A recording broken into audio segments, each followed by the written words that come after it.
I remember about 6 to 7 days ago, Deco had a interview and they have asked him what are going to be the plans for Barcelona in the summer, like who is going to be sold. And Deco stated this, and I quote, "It's key to keep our team, our best players. Winning teams don't change so many players every year. This squad has good prospect and they're hungry to do special things. We are happy and we don't want to sell many players." And the reason why I am explaining this and why I wanted to bring this back up is because there has been so many clubs in Europe that have been wanting our players. We are the one with the most demanded players. Like everybody wants Araujo, everybody wants Lewandowski, everybody wants Rafinha, everybody wants Frankie, Gavi, Pedri, Alejandro Balde, etc. If Barcelona wanted to, and if Joan Laporta especially wanted to make income in the summer, they can easily raise more than 400 million euros. Of course, the only con to that is that we lose our team, but if we want to gain a lot of finances, Barcelona have the capability to do that. Now, I do want to focus on Ronald Araujo and this obsession coming from Bayern Munich, but I'm going to be talking about that later in the video. But I do want to explain to you guys first exactly what players have been asked for by other clubs and also explain the type of value Barcelona carry right now, even in Barcelona Athletics. So starting with Araujo, it says here that Bayern Munich are willing to pay around 100 million euros for the Uruguayan. However, FC Barcelona isn't planning on selling the Uruguayan. The club already sent a renewal offer, but the player's side has not responded yet. Yes, there is like some nervousness going on because we don't know what Araujo is going to be saying. What if he does deny Barcelona? What if he just consider a move away from the club? We never know. But I do think that based off what Araujo has been saying and what Joan Laporta has been saying, there's a lot of consensus within the club, which is about Araujo staying here for another 5 to 6 years at the very least. At the end of the day, he is one of our captains, but more on Araujo later down this video. Moving on towards the next one, Lewandowski rejected an offer from Saudi Arabia where they were going to be willing to offer Lewandowski more than 100 million euros per year. Lewandowski said, "I don't want to go there. I don't care if I'm going to be quadrupling my salary." He wants to stay at Barcelona because he is aware of the type of leadership he has in the club. He wants to continue to help these youth players through his professionalism and through his qualities, which is insane. And there was also like some rumors about clubs in Saudi Arabia willing to offer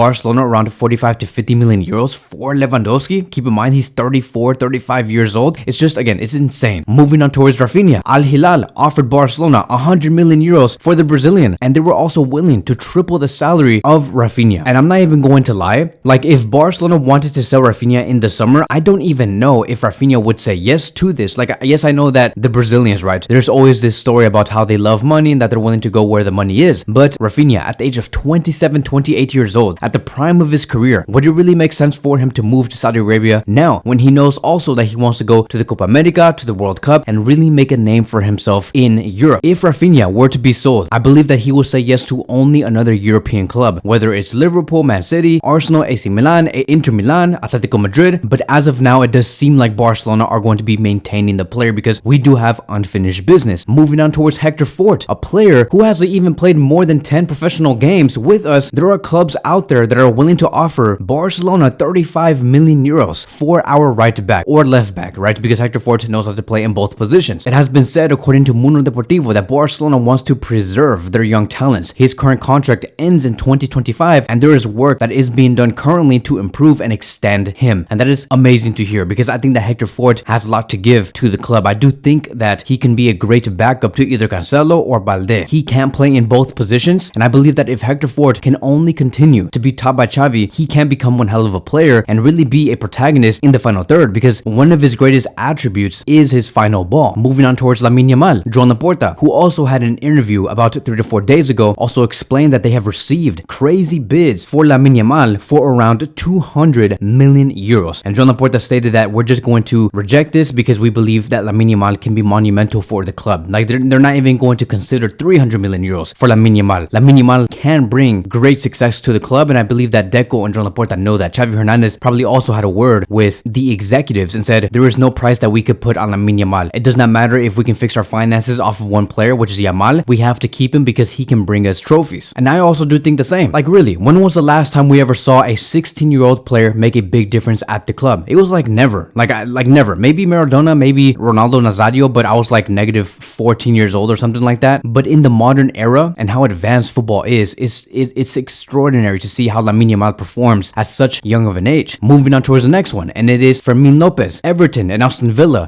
were interested in Fermin Lopez. Everton already tried to sign him in January. However, at the moment, Fermin Lopez is only considering continuing at the club, and there has also been, again, more backing from Joan Laporta. He said that they have rejected all of the offers for Fermin Lopez, and then Laporta continued to say that we have also rejected offers for Balde, Gavi, Pedri, and Frankie. So as you can see here, part of the reason why so many clubs have been asking for our players is because we have great level players that are extremely young and that can provide great football qualities for the next 8 years at the very minimum. We have other teams out there in Europe that, yes, have players that do have a higher level. Like, for example, Man City, maybe we can say Arsenal, maybe we can say Real Madrid. Yes, all of those other teams do have players that may be better than most of our youth players, but the reason why they come to us is because they're youth players. They're young. They're all under the age of 22 years old. You can still mold them into something that benefits your club. And I believe that is what makes Barcelona so special and why Deco said in that interview, we're not willing to let go of any players. We want to maintain our squad because he believes that with the squad that they have the talent, and they also do have the mentality to really bring Barcelona to a higher level. We move on towards Barcelona Athletic, and Transfer Market wanted to give an update on the increase in value our players have gotten. So for example, we have Diego Cochen. He went from like no money at all to 100k. Gerard Martin went from 300k to 400k. Alex Garrido went from 300k to 500k. Unai Hernandez went from 300k to 600k. Marc Casado went from 600k to 1.5 million. Alex Valle, who is on loan at Levante, went from 2 million to 2.5 million. Mikael Faye, a defender that we have all talked about and we believe will be the future of Barcelona's defense alongside with Kubarsi, went from 1.5 million to 5 million euros. The list does not talk about Kubarsi for some reason, but I do think that Kubarsi went from like 1 million to 9 million euros, who had the biggest increase in value, which makes a lot of sense because of what he has been doing in the past 3 months. He's a starter at the age of 17 years old. Like, no shit, bro. I think that by the end of the season, Kubarsi is going to be worth around 15 million euros off of just like 5 months of using him. And this is just very important because when you just see this whole thing, right, to like really just watch this from afar and you collect all of this data, Barcelona's overall value is increasing, and that's important because that's also going to look good to La Liga and we can maneuver more in the summer. Going back to Araujo, look, Bayern Munich have been probably one of the most annoying teams in the past 5 months because there is this obsession that they have for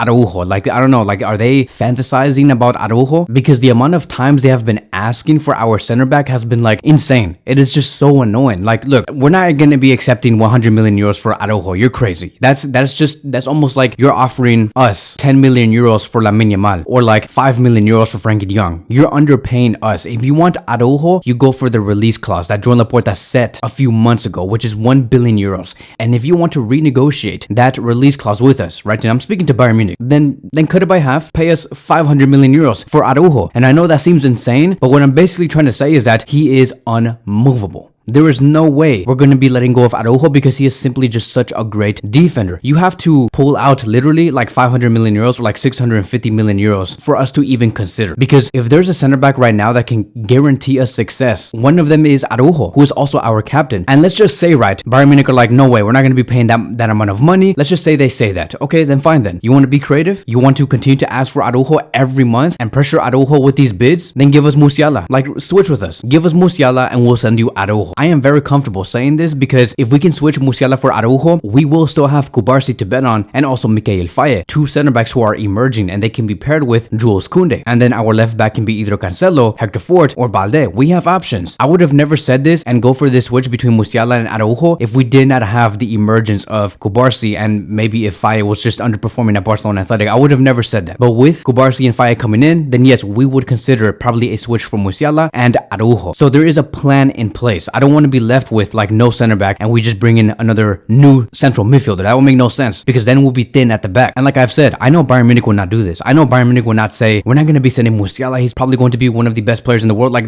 again, that's the whole point. I don't want Araujo to leave. If you want Araujo to leave, if you want to take Araujo away from us, you got to do something so out of the box. And I've also stated before and many times, the only players that I want to see leave this summer is Dest, Lenglet, Ansu, Oriol Romeo, Sergio Roberto, Alonso, and Eric Garcia. And based off the wages that we are going to be releasing, we're just going to have to simply work within those boundaries and see how we can strengthen the central defensive midfield role and the left wing position. And that is it. That is the only thing I want to see Barcelona do. Even if we come down to just only being able to strengthen one area, which is between the left wing position or the CDM role, I would just simply go with the CDM role. And so that is it. That is going to be wrapping up today's video. Thank you guys so much for watching, and I will see you guys in the next one.